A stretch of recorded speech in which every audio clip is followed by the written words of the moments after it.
He chose to let 6 men die. Not by accident. Not by the will of the gods. Not by storm or monster or fate. He looked at the numbers, weighed the cost, and decided, with full knowledge, with open eyes, that 6 of his men would not come home. And he did not tell them. He did not say a word. He let them row. He let them laugh. He let them believe they were all going to make it. And then the monster came. And 6 men screamed his name as they were dragged into the dark. And he sailed on. Was he a hero? Or was he a monster? Circe warns him of 2 deaths. After the Cyclops, after the Sirens, after the underworld, Odysseus reaches the island of Circe, the sorceress, the woman who turned his crew into pigs and then loved him for a year. And when the time comes to leave, she pulls him aside. She says, "You are going to die out there. All of you, unless you listen." And she tells him what waits ahead. 2 horrors. Not 1. 2. And they sit on opposite sides of a strait so narrow that a ship cannot steer clear of both. You must pass one to reach the other. You cannot avoid them. You can only choose which one takes you. On the left, Charybdis, a whirlpool the size of a city. 3 times a day she drinks the entire sea into her mouth, and 3 times a day she vomits it back out. If your ship is caught in her pull, there is no escape. Not 1 man survives. Not 1 plank. The whole ship, the whole crew, swallowed in a single gulp. On the right, Scylla, a monster with 6 heads on 6 long necks, each head with 3 rows of teeth. She lives in a cave at the top of a cliff, and when a ship passes below, she strikes. 6 heads, 6 strikes. 6 men, snatched from the deck and devoured alive. 6 dead, or everyone dead. That is the choice. The monster on the cliff. Circe describes Scylla, and even her voice changes when she does it.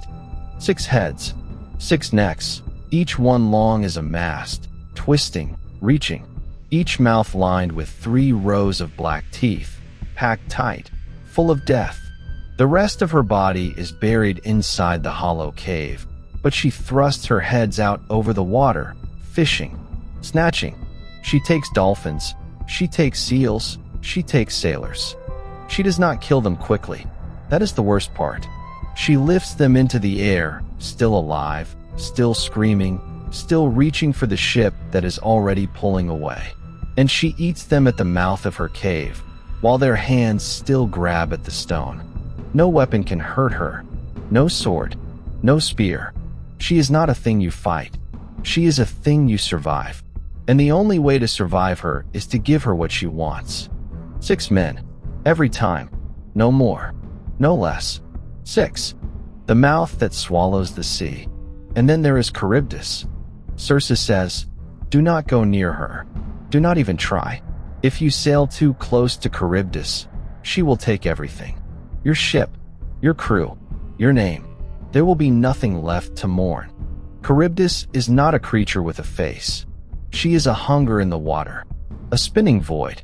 The sea folds in on itself, folding and folding until it becomes a throat, and that throat swallows. Ships go in. Ships do not come out. The water boils and churns and roars, and the mist rises so high it touches the sky. When she exhales, the wreckage floats back up. Splintered wood, broken oars, sometimes a body, but no living thing, never a living thing. If you choose Charybdis, you do not lose 6 men. You lose every man. You lose the ship. You lose yourself. There is no remainder. There is no one left to tell the story.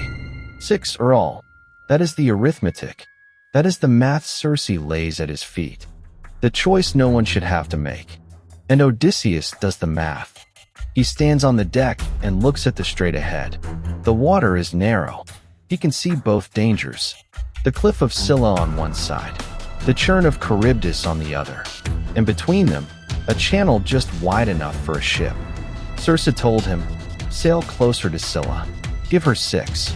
Save the rest." And he knows she is right. He knows it in his bones. 6 dead is not the same as 50 dead. 6 dead leaves a crew, leaves a ship, leaves a chance to finish the journey. 6 dead is a wound. Everyone dead is an ending. But here is the thing about the math. The math is clean. The math says 6. The math does not give those 6 a name. The math does not say which 6. The math does not describe the sound they make when Scylla's teeth close around their ribs. And Odysseus knows all of this. And he still makes the choice. Because the alternative is worse. Because a leader who refuses to choose gets everyone killed. Because hesitation in the Strait means the whirlpool takes them all. So he chooses. He steers toward Scylla. He gives her 6. And he does not tell his men. The silence before the scream. He does not tell them. Think about that. He stands before his crew, 44 men. The last 44 men in the world who trust him. And he says nothing. He does not say, 6 of you are going to die today. And I have chosen which side of the Strait will kill you. He does not say, I have done the math, and you are the remainder. He says, row. Keep the rhythm. Eyes forward. And they row. And they trust him. Because that is what they do. That is what a crew does. They trust the man at the helm to know the water, to see the rocks, to bring them through. They do not know that the man at the helm has already decided which of them will not make it. And Odysseus stands at the bow in full armor, sword drawn, watching the cliff. Circe told him Scylla would strike. Circe told him there was no fighting her. But he stands there anyway, armored, armed, as if his sword could save them. As if he could cut the heads off faster than they can strike.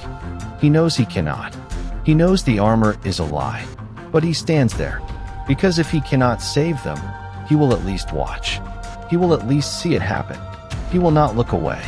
The ship enters the Strait. The cliffs close in on both sides. The water narrows. And the crew rows and does not know. 6 heads strike. And then the sky above the cliff splits open. 6 necks unfold from the rock like serpents rising from a nest. 6 heads, each one the size of a man's torso.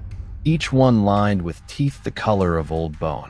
They swing out over the water, swaying, tasting the air. And they strike. 6 heads, 6 strikes. 6 men, plucked from the deck. 1 from the left or 1 from the right. 1 from the stern. 1 from the bow. 2 from the middle. Gone. Just gone. 1 second they are rowing, and the next second they are in the air, thrashing, screaming, reaching for a ship that is already pulling away. And they call his name. Odysseus says this himself. He says, of all the pitiful things I have seen in all my years upon the sea, this was the most pitiful. Their hands reached for me. They call my name. They said, Odysseus, Odysseus, and I could not help them. They call his name, and he cannot stop. Because if he stops, if he turns, if he goes back, Charybdis takes the rest. And then it is not 6. Then it is all. So he sails on. And 6 men are eaten alive at the mouth of a cave. And their voices carry across the water until the voices stop. The math and the men. And afterward, the ship is quiet. 38 men sit at their oars, and they do not row.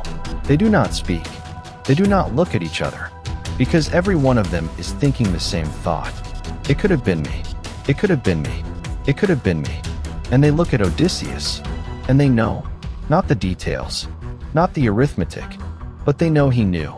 They know he chose this path. They know he steered them toward the cliff, and they know he did not warn them. And they know that 6 of their brothers are dead because he decided the math said 6.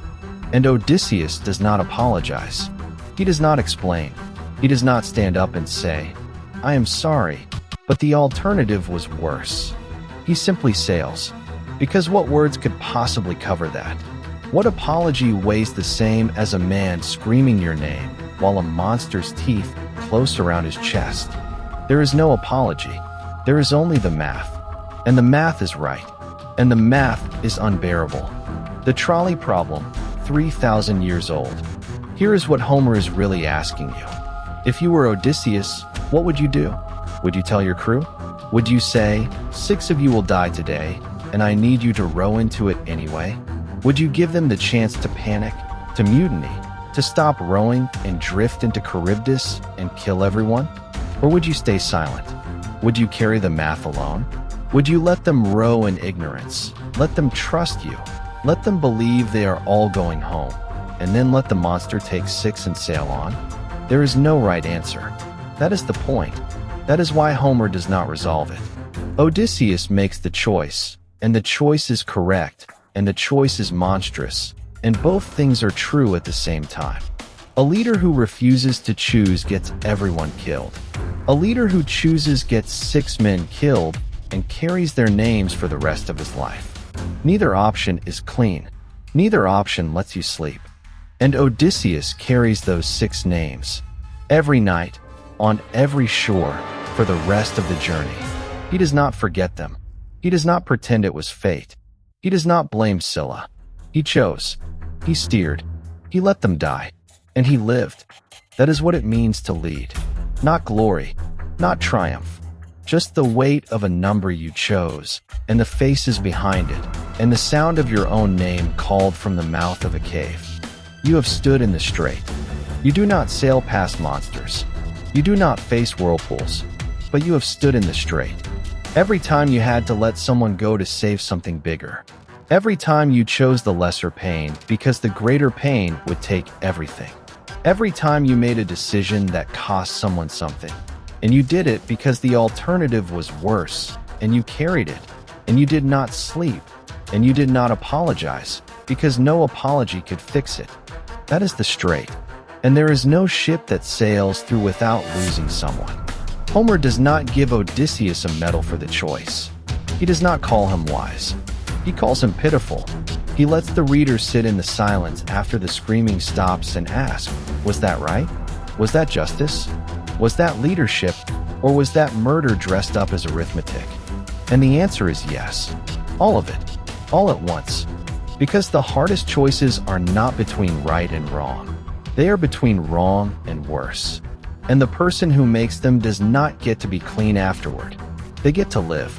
And living, with those names in your chest, is its own kind of punishment. Odysseus paid it. 6 names. 6 voices. 6 hands reaching for a ship that was already pulling away. He paid it, and he sailed on. Because that is what you do. You sail on. Next time. If this story made your chest tight, if you have ever had to choose between wrong and worse, subscribe to Gods and Heroes Unveiled. Leave a comment. Tell me, would you have warned the crew? Would you have stayed silent? Would you have sailed toward Charybdis and gambled everything rather than choose who dies? I want to know. Next time, we ask a question that even the gods cannot answer. Athena, goddess of wisdom, protector of Odysseus, stood beside him for 20 years. And Poseidon, god of the sea, tried to destroy him for 10. So why couldn't she stop him? Why couldn't the wisest goddess in Olympus save one man from one angry god? The answer is darker than you think. Until then, may the gods guide your journey home.